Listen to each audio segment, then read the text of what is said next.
All right. We are going to be talking about slope today. Okay. All right. The average rate of change of a function. This is nothing more than slope. Whenever you read these words, rate of change, they're talking about slope, which you know is y2 minus y1 over x2 minus x1. Okay, the only difference that they're going to do for you today is this function notation. Okay, what they're saying is, look, if they've got this wave here, okay, you can't find the slope of a wave, but what you can do is you can kind of find an average rate of change, an average slope.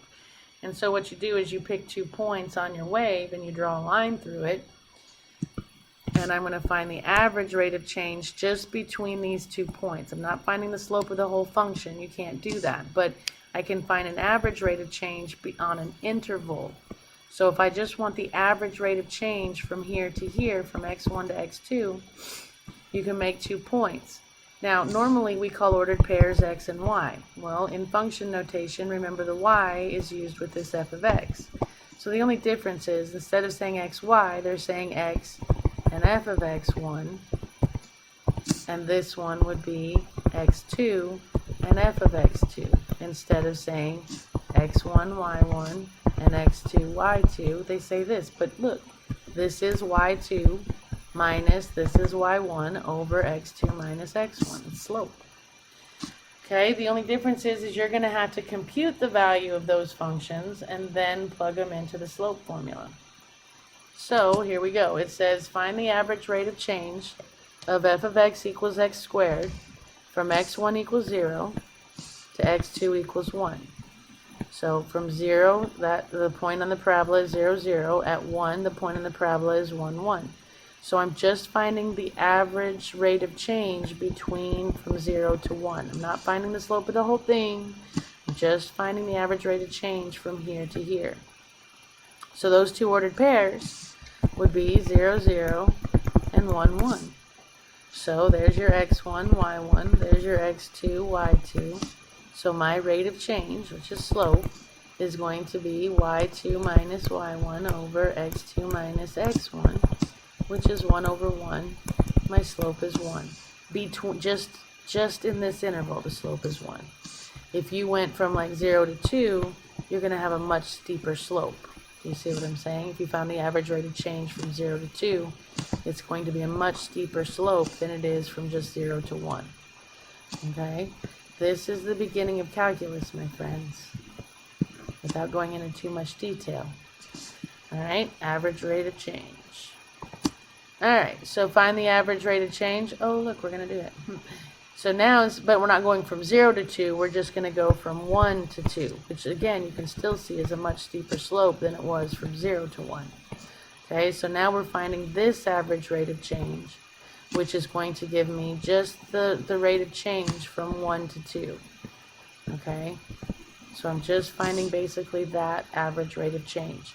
But still, those 2 ordered pairs are 2, 4, and 1, 1. So my slope would be y2 minus y1 over x2 minus x1. That's going to be negative 3 over negative 1. So my slope is positive 3 in that interval. All right, for C, same parabola, but now they want me to find the average rate of change from negative 2 to 0. Well, at negative 2, there's your point, and at 0, there's your point. So I'm finding how steep or how fast this is changing in this interval, an average. Okay, so there's my 2 points, negative 2, 4, 0, 0. So my slope is y2 minus y1 over x2 minus x1. Watch your double negatives. So that's going to be negative 4 over positive 2. My slope is negative 2, which makes sense because it's falling to the right. Okay? Now, this one, they don't give me a graph. They just give me a function. And they want the average rate of change from 0 to 1. Well, you have a couple choices. You can graph it if you want, but that's not going to be very accurate. couldn't I just figure out the y that goes with this, and to figure out the y that goes with this, can't I just plug in the x to the function and get the y? So if I find f of 0, I get 0 cubed, which is 0. So the y1 would be 0. To get y2, I find f of x2, meaning plug in 1, I get 1 cubed, which is 1. So my two ordered pairs are 0, 0, and 1, 1. And my average rate of change is y2 minus y1 over x2 minus x1, which is 1 over 1. My slope is 1 in that interval. I mean, we know that that's going to be this cubic function like that. From 0 to 1, that average rate of change is 1. Okay? Alright, so if we do this one, same function, same cubic function, but now we're going from 1 to 2. So from 1 to 2. So you're going from this point to this point and trying to figure out that average rate of change. In order to do that, I've got to get my y's to go with my x's. To get my y's to go with my x's, I plug my x's in. So to find f of 1, 1 cubed is 1, so y1 would be 1. To find f of 2, that would be 2 cubed, which is 8. So my two ordered pairs are 1, 1, and 2, 8. Again, this ordered pair would be 1, 1. This ordered pair would be 2, 8. To find that average rate of change, I find slope, y2 minus y1 over x2 minus x1. You get 7 over 1. The slope, or the average rate of change, from 1 to 2 is a slope of 7. Okay, 0 to 1, it was not quite as steep. And then here, it got a lot steeper. Okay, so if we do this one, now they want us to go from -2 to 0. Again, here's my cubic function. And now they want me to go from -2 to 0. So that would be this point and this point. To find that average rate of change from here to here, we have to get our y's. So I plug them in. F of -2 is -2 cubed, which is -8. And f of 0 equals 0 cubed, which is 0. So my two ordered pairs are -2, -8, and 0, 0. So my average rate of change is y2 minus y1 over x2 minus x1. Double negatives turn positive. I get 8 over 2. My slope is 4. The average rate of change from here to here is 4 over 1, up 4 over 1. Okay?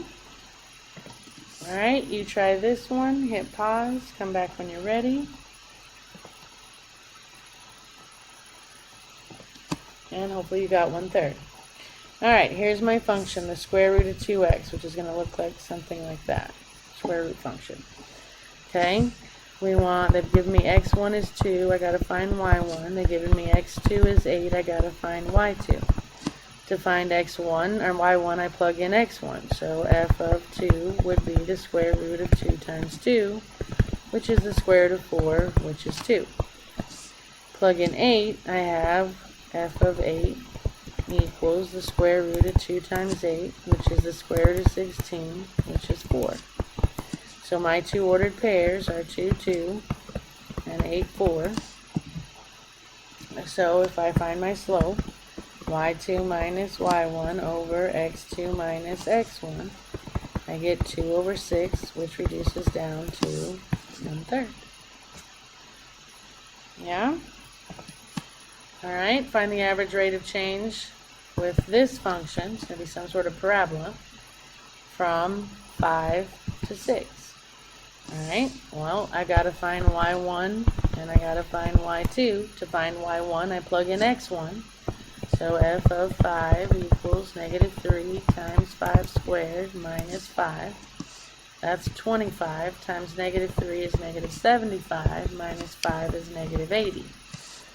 So that's -80. To find y2, I plug in x2. So f of 6 is Negative 3 times 6 squared minus 6. 6 squared is 36 times negative 3 is negative 108 minus 6 is negative 114. So my two ordered pairs are 5 negative 80 and 6 negative 114. So my slope is y2 minus y1 over x2 minus x1. Double negative, so I have negative 114 plus 80 is negative 34 over 1, which is negative 34. Did I forget to say hit pause, come back when you're ready, apparently? There's my negative 34. Alright, try this one, hit pause, come back when you're ready. And hopefully you got 5. Okay, this one's just a line. We need to find y1 and y2. To find y1, I plug in x1, so f of negative 1 equals 5 times negative 1 plus 7. Negative 5 plus 7 is 2. Plug in x2, f of 0 equals 5 times 0 plus 7, which is 0 plus 7, which is 7. So my two ordered pairs are negative 1, 2, and 0, 7, and my slope is y2 minus y1 over x2 minus x1. That's going to be 5 over 1, which is just 5. Alright, so to find the average rate of change from a graph, a table, or description, you still have to find the two ordered pairs you're asked to find the average rate of change between. Plug them into the formula if you're given a graph. If you're given a table, use the table to write the two ordered pairs you're asked to find the average rate of change between. Plug them into slope. And from a description, write the two ordered pairs, plug them into slope, and simplify. So, it says, when a person receives a drug injected into a muscle, the concentration of the drug in the body, measured in milligrams per 100 milliliters, is a function of the time elapsed after the injection, measured in hours. Figure 2.42 shows the graph of such a function, where x represents hours after injection, and f of x is the drug's concentration at time x. Find the average rate of change in the drug's concentration between 3 and 7 hours. Okay, so you can see, obviously, when you inject it, the drug enters your body, right?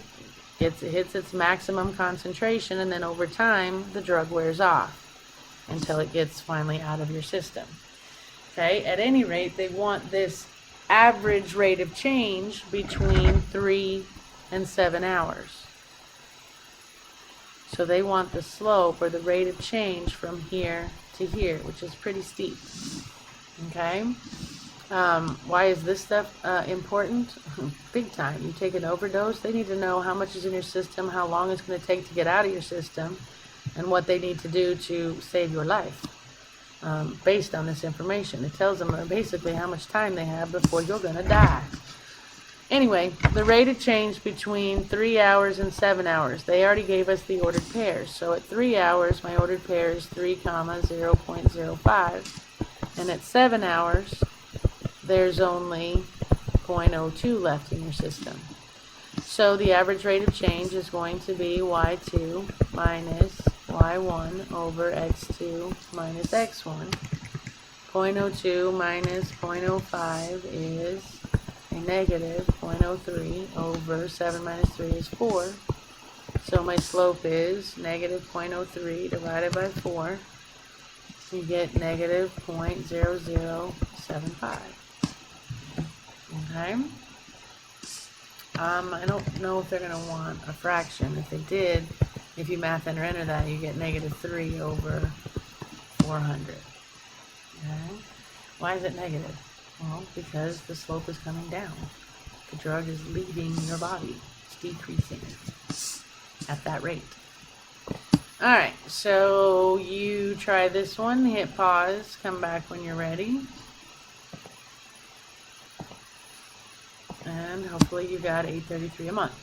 It says, from April through December 2000, the stock price of QRS Company had a roller coaster ride. The chart below indicates the price of the stock at the beginning of each month during that period. Find the monthly average rate of change in price between June and September. Well, how in the heck are you supposed to make... Oh, see, they're saying that April is 1, so May would be 2, June would be 3, July 4, August 5, September 6, 7, 8, 9, and so forth. So my ordered pair for June is 3, 87, and my ordered pair for September is 6, 112, and my average rate of change is going to be 112 minus 87 over 6 minus 3. 112 minus 87 is 25. 6 minus 3 is 3. 25 divided by 3 is 8.333333. But if you just talk money, the average rate of change is $8.33 a month.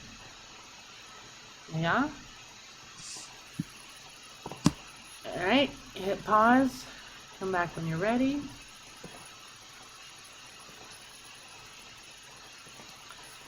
And hopefully you got 24.4 feet. Okay, it says a deep sea diving bell is being lowered at a constant rate.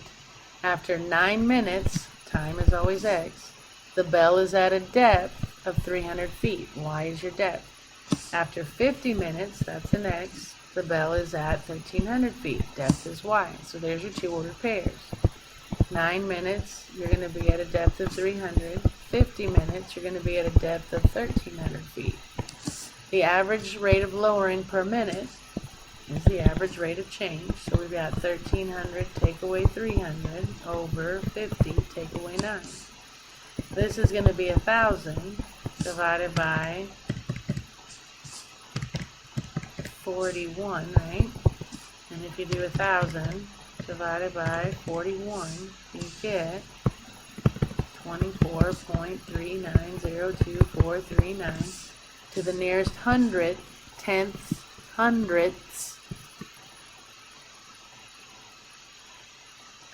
They rounded to the nearest tenth and it said 100. My bad. Well, we rounded to the nearest tenth. Sorry. If I did round to the nearest hundredth, it would actually be 24.39. I should read my own directions before I put my answers in. Alright, so what is the average rate of change of a function? It is the slope. y2 minus y1 over x2 minus x1. Alright, we are at homework, so we are done. Happy homeworking, and I will see you next time.